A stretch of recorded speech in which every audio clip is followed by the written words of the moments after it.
welcome back to our life. Baxter DLC, we're here at the party store. And Terry's out of her mind for thinking she can do all this in one day. He doubted that, though didn't say so. Well, how about I make the cupcakes and you make the cake? Really? Thanks, buddy. Terry dabbed an invisible tear from her eye and then placed a hand across her heart. No one can ask for a more loyal whatever that means. Well, I can't let you get all the glory. Of course, you don't need to do it all by yourself. It's not only me. Baxter's pretty reliable, too. Yeah. He is. I'm so glad to have the B-Man. We literally wouldn't be here without him. Alright, so I've been thinking about making a confetti cake with vanilla frosting. Could you make chocolate cupcakes with cheesecake frosting and make them all look pretty too? I got it. You had a thumbs up and Terry excitedly pumped her fist. Yeah. This is gonna be a great party. With renewed enthusiasm, Terry picked out a couple containers of gold and silver shimmer dust for the treats, and a packet of edible jewels and decorative stars. Terry reached up and snagged a bag of a big 19-shaped candle to go on top of the cake. Her arms were rapidly getting full, and then just in time. Hello. There you are. I've been searching for you too. He wheeled the new card over, but it wasn't empty. Sitting comfortably inside was a boxed chocolate fountain, a pack of wooden skewers, and a big bag of melting chocolate wafers to be used with it. Ooh! Terry leaned into the cart and examined the advertised features printed on the box. Some of the packets she was holding onto fell from her grasp and tumbled in with a clang. This is a good brand. It's not too loud. The music should cover the noise it does make, though. Works for me. Terry released the remaining things she was carrying into the carriage. They rained onto the unsuspecting fountain. You place what you had inside next. I cannot read, I'm sorry guys. Baxter studied everything you picked out while he was gone. Good. You have excellent taste. Those decorations are fantastic. Well, thank you. I'm gonna make pretty cupcakes. A feast for the eyes, then. Yeah, we got this in the bag. As you passed through more parts of the store, the three of you grabbed a few other last-minute odds and ends. Somewhere along the way, Terry found a sash that said Birthday Girl. She eagerly snatched it up and threw it across a pile of feather boas. You pointed out some oversized sunglasses next. Oh, good catch. Very nifty. Those totally fit the vibe. Do they? Nodding, you tossed a handful into the cart. From there, your team circled the premises for a little while before deciding to check out and get your haul home. The register area you discovered wasn't built anything like one at the supermarket. There wasn't a long conveyor belt to put stuff on, only a small counter space. I apologize. Sorry, this will be one moment. You flashed a cashier an apologetic smile and you got to work piling up the dozens of party supplies from two full carts. Not one piece was particularly pricey, but with the amount of stuff you gathered, the total was skyrocketing. Even with the contributions from friends and family as a combination gift, it was going to be a close call. Tara's lips twitched as she tried not to frown. The displayed price grew higher, and there was still a mountain of things on the counter. Baxter stared at Terry and his brows furrowed. He then reached over and plucked away the chocolate fountain box, and the skewers and the packet of chocolate. No, I want that. Don't worry about it. I'm gonna buy this part myself. But it's not a necessary supply that you're anticipating you'd buy, and it was my bright idea on top of everything. I'll cover it. My treat, or rather my gift for Miranda's birthday. I can't say no to that. Thank you so much. He gave her a pleased nod and then went to the end of the line, carrying the box under his arm. Baxter managed to get through the line, stop at a different register, and complete his purchase well before you and Terry were through. He waited awkwardly off to the side at the checkout area with his bag. After the poor cashier dug themselves out of a pile of sparkly and feathered goods, you caught up to him with the two carts neatly packed with bags. As you were leaving, a voiceover announced the store would be open for another 30 minutes. Terry glanced at the overhead speaker in shock. Whoa, I knew we were here a while, but not that long. It's settled. I'd say this was a successful trip. This was a massive success. Yeah, it was worth it.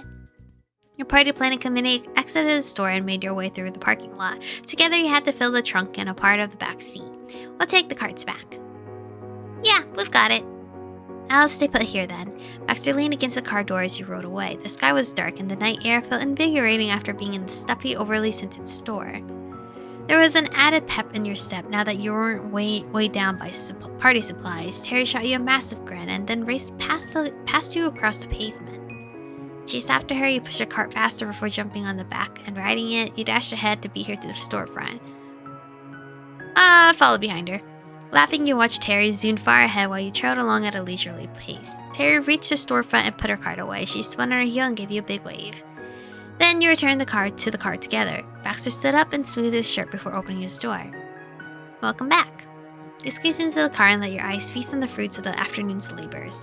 Terry hopped into the front again. Terry fished her phone out and messaged her parents that she was ready for them to pick her up. She explained that if they left now, that her mom and dad would be at your house by the time the three of you returned. After that, you simply needed to enjoy a comfortable, quiet ride to the neighborhood. All that shopping, ended up being more exhausting than any of you anticipated. After a brief and uneventful drive through the sleepy streets, you arrived home to find a van parked outside.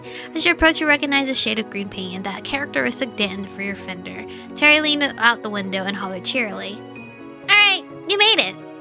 Away from the driver's side window, it was Terry's parents, come to pick her up as planned. "This is great, we can take most of the stuff home in the van." Terry jerked a thumb towards the pile of party paraphernalia perched precariously in the back of the car. "Woo!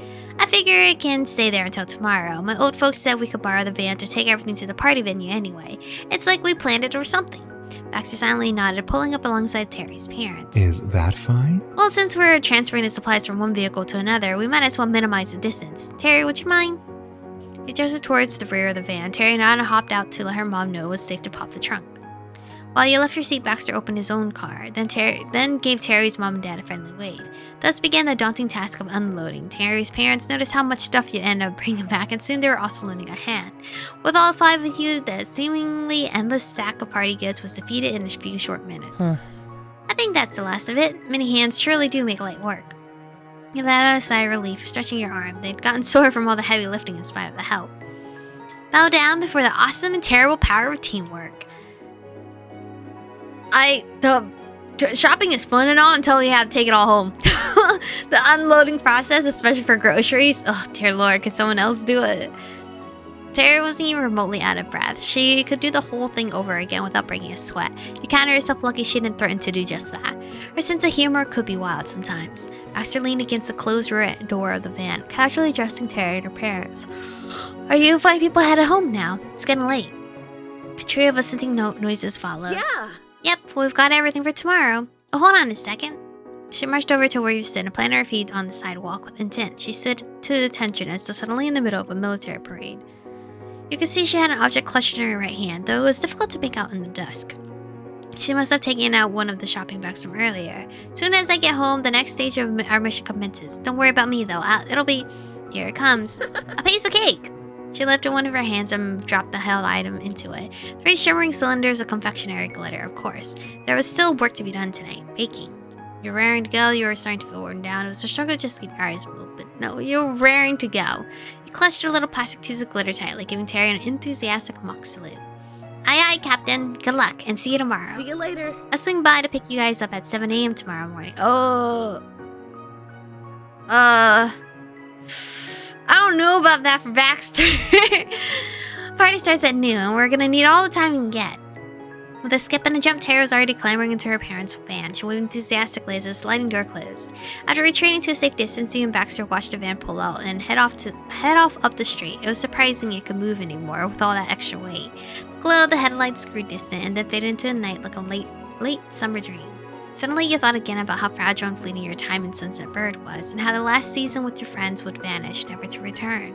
You had to make this party a success. You knew it in your bones. For Miranda, for Terry, for Cove too, and for everyone else in attendance, for yourself. This party would be a celebration of Miranda, yes, but it would also be a celebration of your friendship and of each other. A brief instant of clarity before all things become uncertain. You had to make it count. All was quiet for a pause, then Baxter spoke. "I understand that there's one more job left to take care of, then." He nodded down at the clear containers you were still clutching in your hand. Yeah, I guess I forgot to mention. To be honest. Well, I cannot say I'm surprised you aren't finished. It's a tall order arranging an event at short notice. Not that I'm criticizing your attempt in the slightest. It's honestly admirable to see the commitment. But I'm getting off topic. What's next on the agenda? Wait, don't you want to go home? You explained to Baxter the situation with the party food. You'd volunteered to make chocolate cupcakes with cream cheese frosting while Terry would do the real birthday cake. It was a relatively simple order, at least. No last-minute meringues from Miranda. She survived the disappointment. The edible faux metallic glitter that Terry handed you was the final layer of decoration, a touch of pizzazz that would transform the basic cupcakes into something worth to the theme. Baxter touched a hand to his mouth and nodded in agreement as you explained. Of course, a pleasing appearance is hardly the most critical factor. A poorly baked dessert would still taste bad no matter how it looked, but flair can help elevate a thing beyond itself. I suppose you could say it's the icing on the cake. Baxter coughed quietly into his fist as though to muffle a laugh.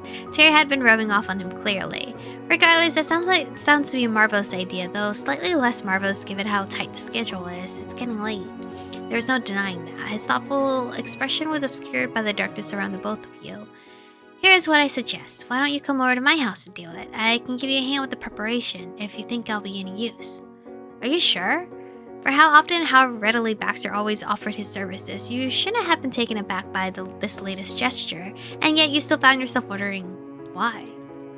Baxter had clearly anticipated a reaction, cutting off that question before you could ask it. He made a gesture as if he was looking at his wristwatch, though of course he didn't wear one. It's nearly 10 p.m. What the fuck? Your family won't exactly thank you for baking this late at night. The noise is one thing, the smell will be another matter. And besides, your fridge might not have enough free space. Leaving the cakes out all night might spoil them. The fridge in my condo is, well, there's plenty of room. Baxter's dictation had gained a faint quivering edge, like he was skirting around a nervous giggle. It's empty, in fact. I have a conveniently empty fridge and a conveniently empty house. Perfect, when you say. You just want to spend some more time with me. You could just ask. I'm kidding. When he put it in those terms, it made total sense. Baxter sure did have a lot of foresight when it comes to these things. It was impressive he always thought that far ahead. You agreed. It was an opportune set of circumstances. But as he talked about how empty his temporary home was, it struck you that Baxter sounded a little sad. It must be quiet all alone in that house. Maybe that was why he was always so willing to come spend time with you, or the other people he knew around here. Well, if you're sure it's okay. You still found yourself worrying, in spite of Baxter's willingness to pitch in, but he simply nodded and gave you a warm look of encouragement. To calm your anxious thoughts, it was the best option, all things considered. You willed yourself to believe it. Alright, we'll both do it. Baxter clapped his hands together. He'd fully committed himself to the cause and was ready to put a plan in motion. Excellent, let's get cooking, shall we? Very well. Probably let's get bacon, but alright, my love. You have to retrieve ingredients for your house, since I don't have anything myself. The kitchen's fully outfitted, however, so you needn't bring any equipment. If you want to take care of things, just toy, what does that mean? I can begin prepping the utensils and such. I'll leave the front door unlocked, so feel free to let yourself in when you're ready. Sure thing. And so you briefly split up. Baxter walked briskly to his rented condo while you made your way speedily home. The night was still young. Is it? 10 p.m. is kind of late if you guys have to get up at 7 or be ready by 7. Sort of, and so were you. It was a little harmless sleep deprivation between friends. What kind of person even got tired at 10 p.m. anyway? Late on me at 9 o'clock. Anyway, not you, that was for sure. I remember. I remember when I was trying to stay up 24 hours and felt so accomplished. But now just the sheer thought of staying up 24 hours, it's like, are you sure you want to do that? Depending though, it still depends. Pulling a 24-hour to play video games all day, sure, why not? Movie marathon, sure, why not? But just to say, yeah, I stayed up for 24 hours for no specific reason, no, I'm going to bed. When you came in, you spied your mom sitting around the living room. They were huddled up in one of the couches, luxuriating in one another's company after day's work. Mom's head rested on her wife's shoulder while Mom brushed fingers lightly through her hair. It could have been a famous sculpture or painting sitting there. It was hard to witness your parents like that sometimes, not because it was embarrassing, although some people might have seen it that way. Your moms were a thing of tremendous gravity in your life. You were a fledgling they had fed and clothed and cleaned up after and loved for years and years, and soon you would be taking flight, you'd be gone. Maybe that was why you found yourself glancing down at the hardwood floor at the sight of your mom's. It was a lot to take in at 10 p.m. to be honest. But the sound of the front door alerted them both of your presence. The two halves of that piece of art moved in alignment and turned. Welcome back, sweetie. Nice of you to drop by me, Chico. Will you be staying with us long? A classic mom joke. He babbled up the whole Terry's organizing a last-minute party for Randy. Don't tell anyone. Been out all day. And by the way, I need to make cupcakes tonight situation. Not to mention, I'm going over to Baxter's house. Do we have any ingredients I can use situation? There's a whole lot of situation to cover. That's fantastic. Oh, that's absolutely wonderful, Michiko. I'm sure Miranda will be delighted. You're all working so hard. It's getting late though, and you've been going for most of the day. Ma was eyeing the wall clock and gave you a playful pout. Are you sure you don't want to call it a night and let your mom and me handle the baking? No! It's fine. You shook your head, declining the offer. Miranda was your friend, and you'd given Tori your word that you'd take care of it. Terry, not Tori. Besides, it wasn't as if your moms hadn't also worked today. Ma's tiny frown deepened, so disappointed not to be allowed to baby you, but it was all in good humor. Fine. Alright, we won't push it, so long as you're sure Baxter's okay with you wreaking havoc with his immaculate kitchen. Mom let out an unbridled snort. He's a teenager living on his own, Pam. How immaculate could that kitchen be? Isn't Baxter a clean freak? You opened your mouth to defend Baxter and all other teenagers before realizing that it hardly counted if the only person he had clean a kitchen was... The only reason he had a clean kitchen was that he never used it in the first place.